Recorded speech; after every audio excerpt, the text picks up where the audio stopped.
Welcome to the dvm360. Give us 5 minutes or less and we'll update you with the veterinary news, medicine, and business information you need to know right now. I'm Dan Verdon, editor of DVM News Magazine. This edition of The 5 is coming from CBC Baltimore, where we will report on the keynote presentation about diverse career opportunities, share experts' advice about maximizing profitability, offer a tip about dealing with price shoppers, and talk about the latest trends in veterinary hospital design. Perhaps more than at any other time in our history, veterinary medicine is at a turning point where we can make a huge difference. That message was delivered by Dr. M. Christine Zink, a veterinarian and medical researcher at Johns Hopkins University. And she should know.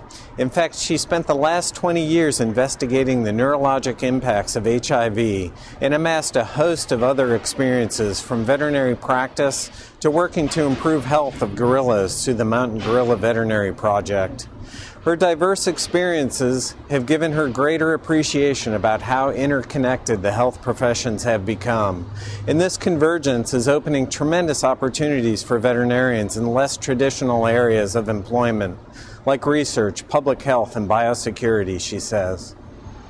Management consultant Denise Tumlin led the 2-day Progress in Practice seminars in Baltimore. This intensive program focuses on practice efficiency and profitability.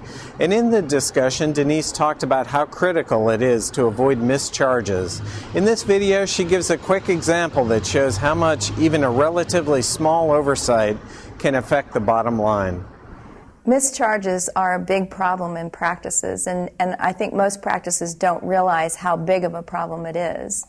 So I think it's important to monitor that on a regular basis, just to make sure that you're not missing things.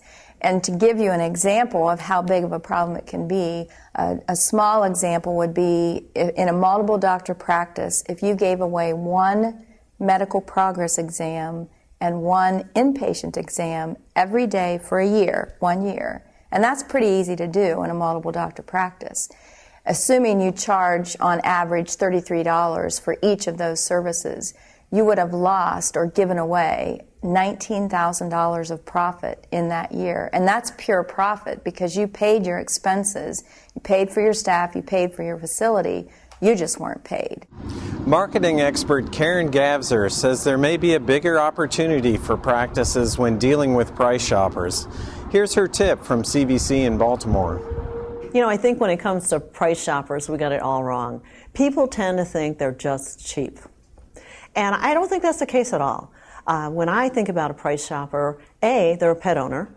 B, they're willing to spend money on that pet. If they weren't, they wouldn't be calling you. The question is, how much? And that's where we think they're just being cheap, when in fact they're just very uneducated pet owners. They don't know anything that's different except for the price. They assume all veterinarians are the same and that a spay is a spay is a spay is a spay, and therefore the only difference could be the price. So when they call, I think that they have the potential of becoming a good client in the practice. And I think if we want that to happen, and we need to demonstrate a visible difference so that we stand out from the other people that they're calling. Veterinary architect Mark Hafen spoke on the hospital design program at CBC in Baltimore. And when we talked with him about new trends that will affect designs, he brought up the opportunities wireless connectivity provides. We asked him to talk about how these technologies could affect a veterinary hospital floor plan. Here's what he said. We have the ability to drive square footage out of the building because we're not building office space, we're not building computer dedicated space where you can do this any place. So we have a lot of pressure from construction costs nowadays to drive facilities down in terms of square footage. And so if we have this ultimate flexibility, this is working, this is in human hospitals, and it's something that is coming. And if we can set yourself up to be that direction, I think there's the possibility that we could simplify the buildings and simplify your life by making you more universally available. That's it for this edition of The Five. We hope you enjoyed our broadcast.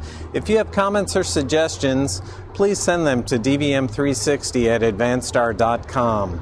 And for the latest information on news, business, and medicine, be sure to visit dvm360.com every day.